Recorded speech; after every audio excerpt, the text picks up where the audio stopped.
আজকে আপনারা এখানে মানববন্ধনে সমবেত হয়েছেন, সবাইকে ধন্যবাদ জানাচ্ছেন। আপনারা জানেন খুনি হাসিনা পালিয়ে গেল, বাংলাদেশ আজকে 1 বছর অতিবাহিত হয়েছেন, কিন্তু খুনি হাসিনা পালিয়ে গেল বাংলাদেশের বিরুদ্ধে ষড়যন্ত্র বন্ধ হয়ে। আজকে এইখানে বসে বাংলাদেশ ইলেকশনের বিরুদ্ধে ষড়যন্ত্র করা হচ্ছে।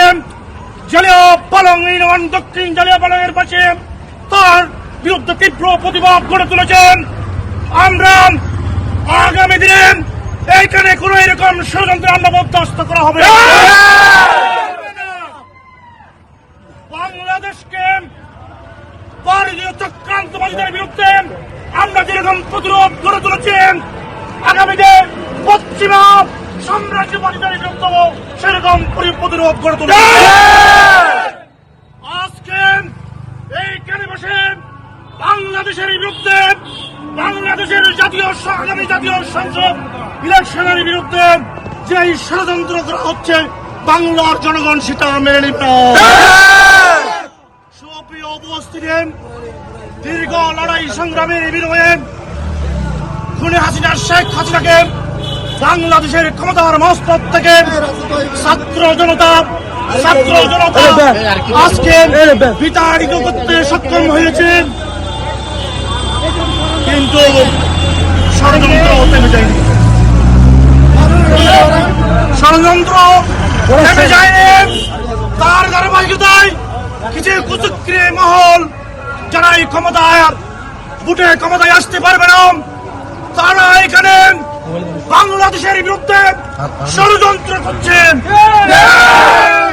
সেটা কখনো হতে পারে না, আমরা বরদাস্ত করব না।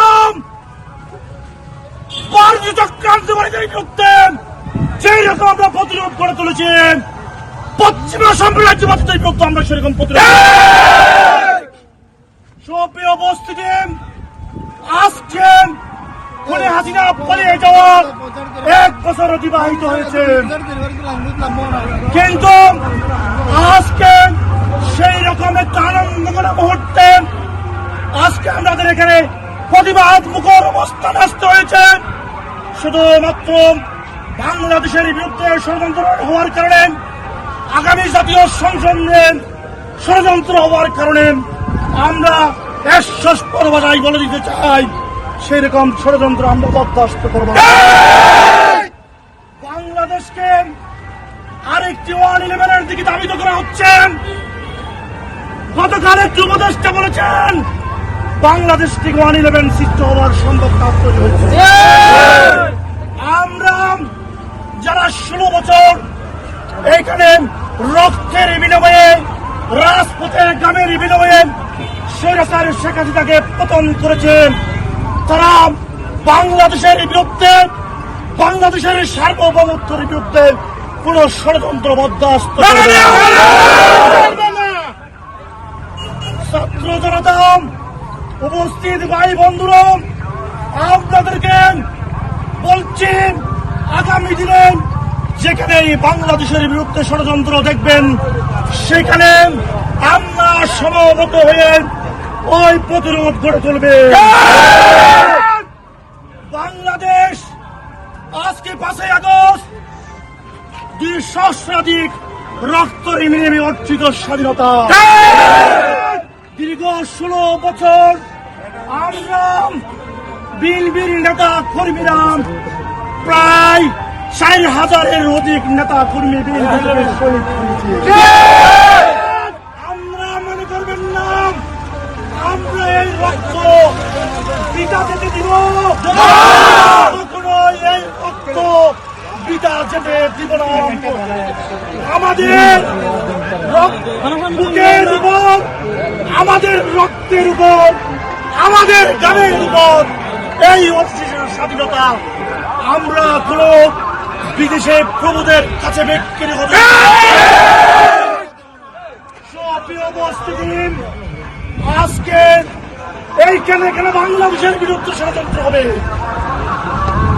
সারা মুক্ত 47,000 বর্গ কিলোমিটারের বাংলাদেশের ভূখণ্ডে যেখানে বাংলাদেশের বিরুদ্ধে ষড়যন্ত্র হবেন সেখানে বিপ্লবী ছাত্র জনতা তার প্রতিরোধ করে তুলবে।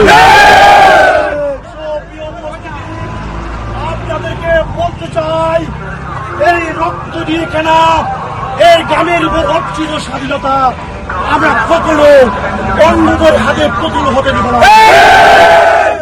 সুস্পষ্টভাবে ষড়যন্ত্রকারীদেরকে জানিয়ে দিতে চাই, আপনারা বাংলাদেশের দক্ষিণ প্রান্তে এসে বিলাসবহুল হোটেলে বাংলাদেশের বিরুদ্ধে ষড়যন্ত্র করবেন, বাংলাদেশের আগামী জাতীয় সংসদ ইলেকশন বানচাল করে দেওয়ার ষড়যন্ত্র করবেন, সেটা এই বিপ্লবী জনতা মেনে নিবে না। তাই আগামী দিনে যে কোনো সময় যে কোনো ষড়যন্ত্রের বিরুদ্ধে এই প্রতিবাদী বিপ্লবী চরিত্র আমাদের সবসময় মুখে ধারণ করতে হবে। আজকে যারা এখানে ষড়যন্ত্র করতে এসেছেন, যারা এখানে অভিযোগ করছেন, তাদেরকে দৃষ্টি আকর্ষণ করে বলছি, আমি এগুলাই সফল হবে না। আগামী জাতীয় সংসদ যথাসময়ে ফেব্রুয়ারির মধ্যে বাংলাদেশের জাতীয় সংসদ ইলেকশন হবে, কেউ রুখে দিতে পারবে না, কেউ রুখে দিতে পারবে না। বাংলাদেশের ভাগ্য বাংলাদেশের মানুষের নির্ধারণ করবে, বাংলাদেশের ভাগ্য বাংলাদেশের প্রধান নির্ধারণ করবে, কেউ বিদেশিরা আমাদের ভাগ্য নির্ধারণ করতে পারবে না, কেউ নির্ধারণ করতে পারবে না। তাই সবাইকে যারা এখানে মানববন্ধনে এসেছেন সবাইকে ধন্যবাদ জানিয়ে আজকে আমাদের যে অন্য একটা প্রোগ্রাম আছে আমরা সেদিকে রওনা দিব। সবাইকে আমরা যেখানে এসেছেন সবাইকে আন্তরিক মোবারকবাদ ও ধন্যবাদ জানিয়ে আজকের মানববন্ধন প্রোগ্রাম এখানে সমাপ্ত। চলতে চলতে চলতে লড়াই চলবে, বাংলাদেশ নিয়ে ষড়যন্ত্র চলবে না, চলবে না।